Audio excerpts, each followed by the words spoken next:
In what you've done with your life thus far, is it giving you what you want?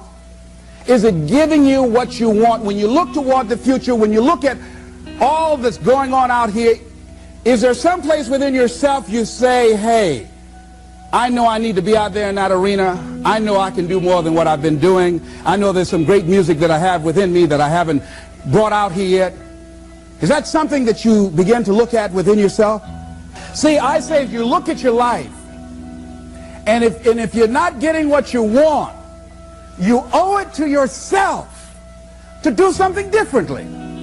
If you're on a job, 85% they say of Americans go to jobs that they're unhappy. If you're doing something 8 hours a day that you don't like, it's not giving you what you want, it's not giving you a strong feeling of satisfaction and fulfillment, you're miserable, you hate to go there, you're depressed just thinking about it, you sing the "Thank God It's Friday" song every week. If that's what it is, you owe it to yourself to start strategically working to change directions. See, but you know what most people will do? Most people will resist change. Most people will fight change as if change would be worse than what they're experiencing. See, they know this. They're familiar with this. Most people will not challenge the unknown. They won't just step out there. See, there's certain things that's got to be in place. They got to see it all together. And life isn't like that. That's not how you grow. So as you look at your life, you're saying, I'm not getting what I want. As you begin to look toward the future, begin to know that whatever it takes for you to create that, you've got that in you. You've got that. You've got genius in you. You've got goodness in you. You've got creativeness in you. If you decide to take the initiative to change the current quality of your life, I say to you that you will find that the universe is on your side, that life is on your side. Now, will it be turbulent? Yes. Will it be easy? No, no. Will you have some opposition? Yes. Will I make a lot of mistakes? Yes. Will I get hurt? Yes. Yes. See, a lot of people won't try anything different in life because they don't want to get hurt. Let me tell you something. It's too much pain to duck. Pain is everywhere. You can hide under here. It will come where you are. It's everywhere. Viktor Frankl calls it unavoidable suffering. You can't duck it. But most people spend their life not wanting to deal with the pain of rejection, the pain of defeat, the pain of being disappointed, the pain of losing, the pain of failure, the pain of being criticized, the pain of not being liked, the pain. That's called life. Life is full of pain. It's everywhere. But guess what? There's no gain without pain. Because it's the pain of regret that you experience.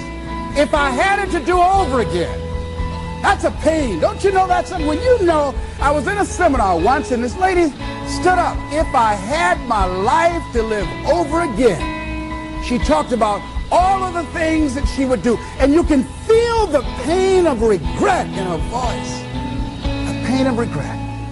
She still experienced pain. She was trying not to experience the pain of defeat, the pain of disappointment, the pain of loss, the pain of lack of support. And she still experienced pain. It was right there. We can't get around it. Most people are governed by their habits, their fears, and the opinions of others.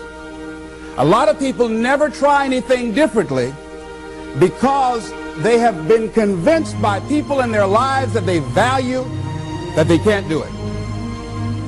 They're living within the context of the opinions that other people have of them, the low expectations. Many people doubt themselves because when they thought about doing something at some critical point in their lives, somebody they respected and honored, somebody they believed in, somebody that they loved, someone they trusted said, you can't do that. And they accepted that. As you look at your life, ask yourself the question, What would your life be like? What would your life look like if you decided not to care what people thought of you? What would your life be like if you decided to give up some of your fears?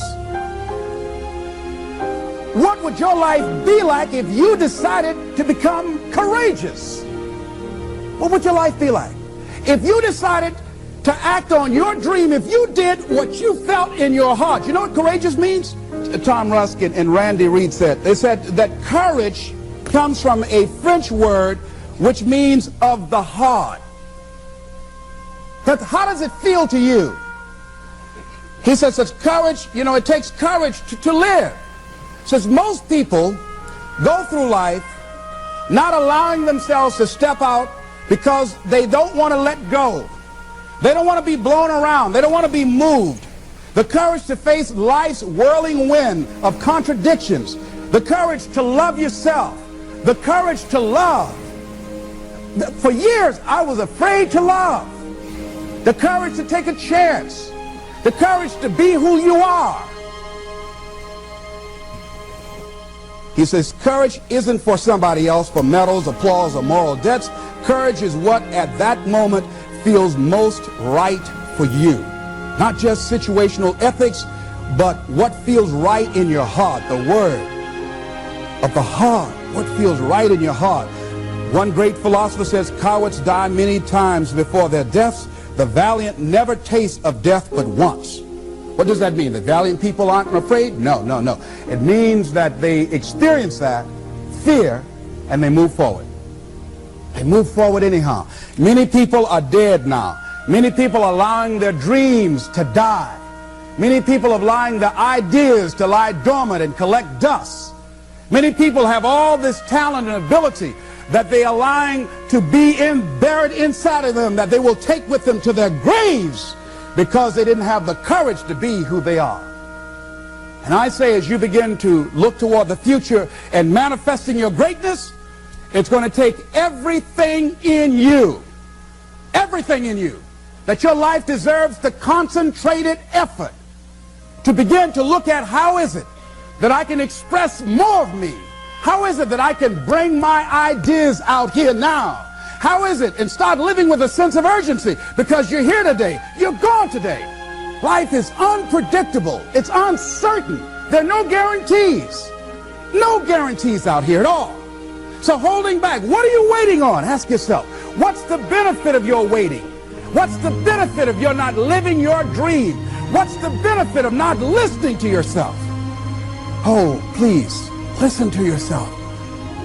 You know the feelings. If you start listening to the feelings in your heart, and I'm doing it now more every day, I find that my feelings, I can trust them.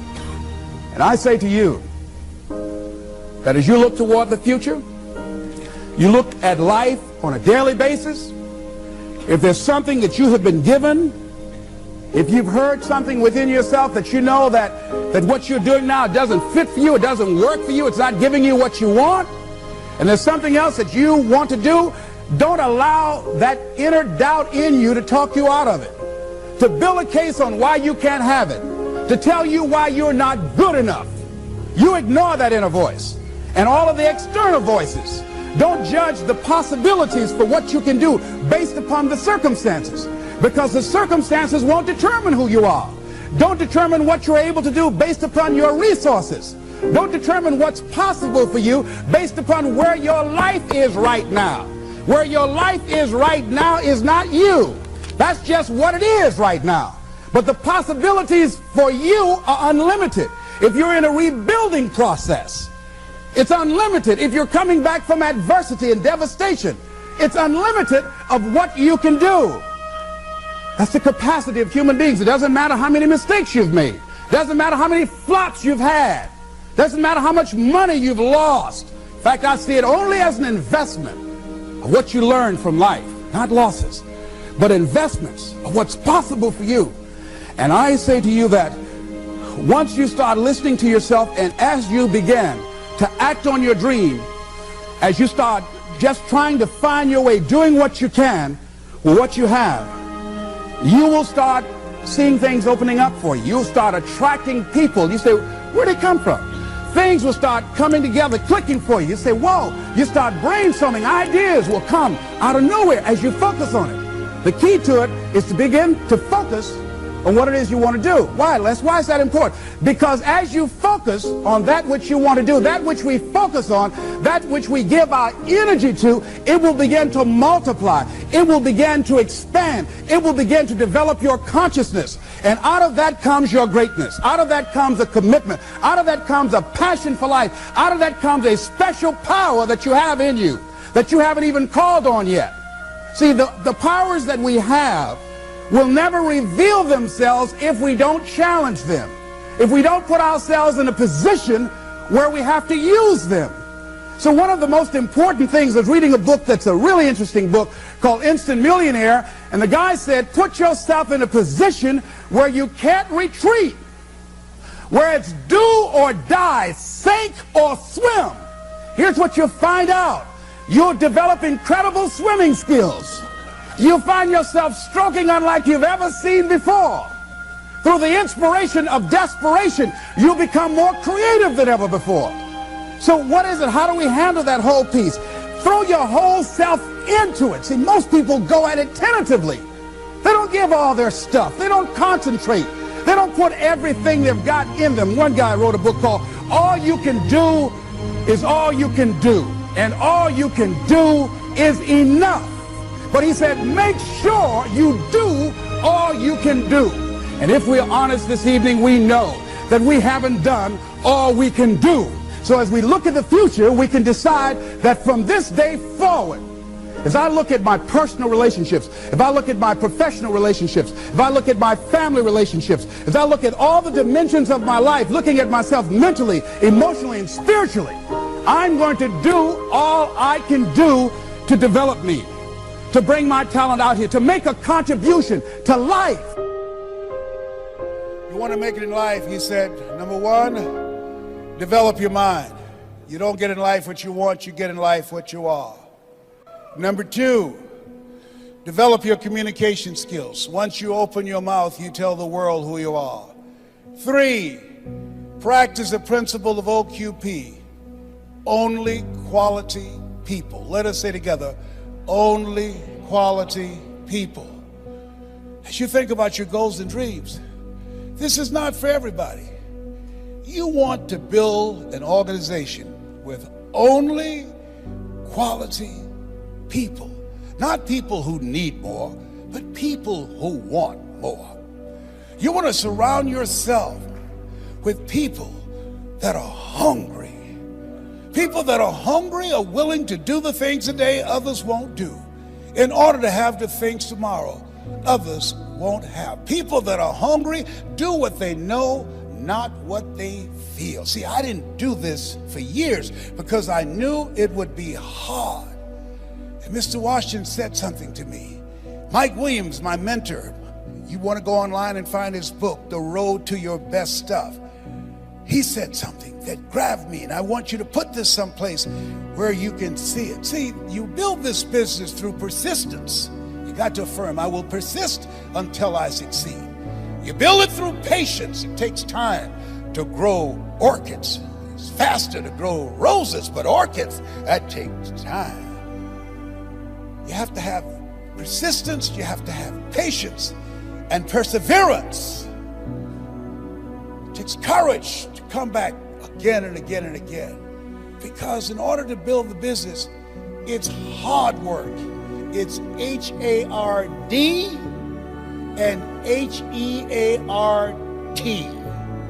Are you with me there? Write this down. If you do what is easy, your life will be hard. But if you do what is hard, your life will be easy.